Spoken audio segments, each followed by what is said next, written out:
it probably doesn't really help the car insane. The price it doesn't weigh even more. Really nice to drive on the stair. Hello and welcome back to Assetto. This is definitely the most controversial car of the decade. Today we have the Cybertruck, and I was actually curious, how would the Cybertruck perform around the Nordschleife? The Cybertruck, Tesla's version of a pickup or truck thing. The styling is, well, as controversial as it gets. But apart from the looks, we cannot lie that this thing is really quick for its size. So how fast do we think it can actually go around the green hell? The Cybertruck announced in 2019 and production actually started in 2023. And this is the 2024 model, the Cyberbeast. And this mod is made by VR Driving. So let's first start off with some statistics on this Cyberbeast model. Well, it's driven by one electric motor in the front for the front wheels, and we have two electric motors in the back for each rear wheel, which makes this car all-wheel drive and gives this car in total 845 horsepower. And with this power, the car goes from 0 to 60 miles per hour or 0 to 100 kilometers per hour in 2.5 seconds, which is really impressive if you ask me. 2.5 seconds, that's as quick as a Ferrari SF90 Stradale, which has almost 1000 horsepower. So if you ask me, that is, well, really impressive for a truck or even a car this size. Top speed, however, is only 210 kilometers per hour or 130 miles per hour, which is actually a curious thing because it accelerates really quick. But for the Nordschleife, we need maybe a little bit of a higher top speed, as this is a really fast-paced track, so we'll see how that plays out actually. So the mod itself. Well, this mod was released by VR Driving. All exterior lights are working with, for example, the fog lights and the light indicators. When we move over to the giant windscreen, we have a working giant windscreen wiper, as the car is rain ready as well. Nice touch about the windscreen wiper is that it actually moves on higher speeds. When we move over to the back of the car, we have working rear wheel steering as well, which is a nice touch on the mod itself. Does this actually make a difference on the handling of the car? Well, we will discuss this a little bit later on. Moving over to the interior of the car, we have working ambient lighting, which can be switched on and off. And in the middle we find the infotainment system with a giant screen. Unfortunately, not much happens on the screen, so no Apple or Android CarPlay. Instead, however, it does show you the map where you're driving and the speed.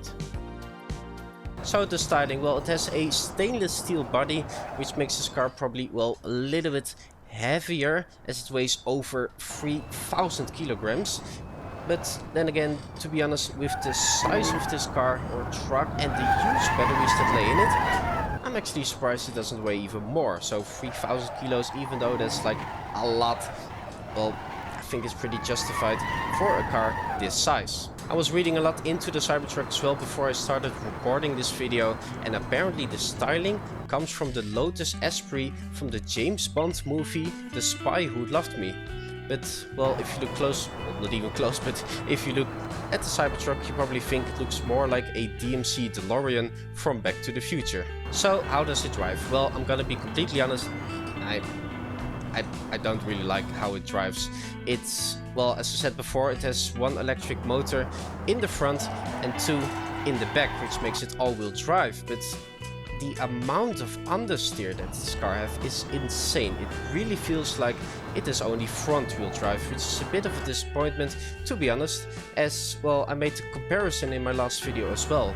Last year we made a review about the Lamborghini Huracan Performante S, which is an all-wheel drive car as well, but with that car, when you throw it around the corner, you really feel that there's more power going to the back than the front, or not even equal. So I know it's a bit of a weird comparison, a Lamborghini and a Cybertruck, so I didn't want to make it actually, but the all-wheel drive in this car is a bit off if you ask me. I even tried to do donuts in the grass, but it still really feels like it has only front-wheel drive. Then the car only comes with off-road tires as well, which is the same as in real life, so fair enough, but it probably doesn't really help the car going quicker around the track in Assetto Corsa.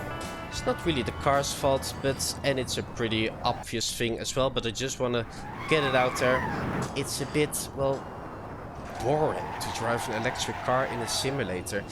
It is actually genuinely the first time I drive an electric car in this game, but it's just the only thing you hear is the wind noise, a little bit of the electric motor when you're in the inside. And the tire squeeze, and especially the tire squeeze with the understeer of this car is insane, so that's literally the only thing you can hear. The gameplay is a little bit different as well in my experience, because, well, you don't switch gears, you don't have engine noise, so the sense of speed is a lot different than any other car that I've driven, which is a pretty curious thing actually, but then again, it's, well, not really for me, not gonna lie. I mentioned before that this car does have all-wheel steering, which is a pretty cool feature in the mod and in real life as well, which is probably, well, pretty convenient in real life to go around the corner, especially on lower speeds, but I don't think it actually helps quite a lot in the game, because, well, it doesn't go around corners very well, in my opinion. So, the Nordschleife, well, the whole point of this video. Well, before I made the video, I actually took the car around the Nordschleife quite a few laps, and even though I'm not the best driver, I'm gonna be completely honest, and especially when recording a video, I'm not the best driver, so I had to take it out before I made this video, so I can fully concentrate on the driving itself. But apart from my lack of driving skills, I couldn't get the car under 8 minutes on the normal track, and that's, well, not really quick. And I think the main point for that is that it lacks on top speed. As I said before, it only goes to 210 kilometers per hour or 130 miles per hour, and, well, I don't think that's quite enough for the Nürburgring to set a decent time. But once again, the acceleration is amazing on this car, but yeah, please let me know if you have driven this car on the Nürburgring, because I'm very curious what other people can do in Assetto Corsa with the Cybertruck around the green hell.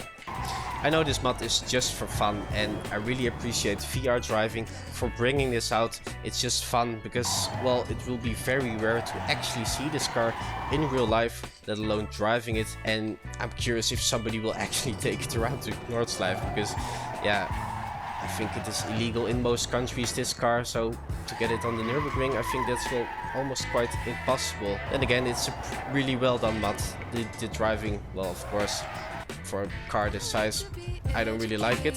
So for the next video, I will actually take out an exciting car and a really nicely done car from VR Driving, because they use AI technology for the handling in their cars, which makes them really nice to drive. So really stay tuned for the next video, because that's gonna be a really nice car.